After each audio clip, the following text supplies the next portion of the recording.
مخکې د اودس طریقه ذکر شوه. په دې کې بعضې اعمال داسې دي چې په دې کې یو عمل هم پاتې شو نو اودس نه کیږي. دې اعمالو ته فرض وایي. بعضې اعمال داسې دي هغه پرېښودلو سره اودس خو کیږي خو کولو سره یې ثواب زیات دی او په شریعت کې هغه کولو په باره کې تاکید هم راغلی دی. او که څوک دغه اکثر دغه عمل پرېږدي نو ګناهګاره کیږي. نو داسې اعمالو ته سنت مؤکده وایي.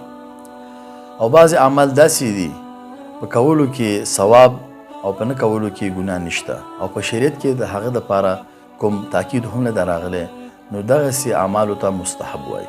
مثال په طور باندې پیغمبر صلی الله علیه وسلم هغه عمل کله کړی او کله نه دی کړی، یعنی دایمي یې نه دی کړی، لکه د سټ مسح کول په اودس کې. یا رسول الله وسلم دایمي کړی خو د عبادت په نظر یې نه دی کړی، د عادت په وجه کړی دی.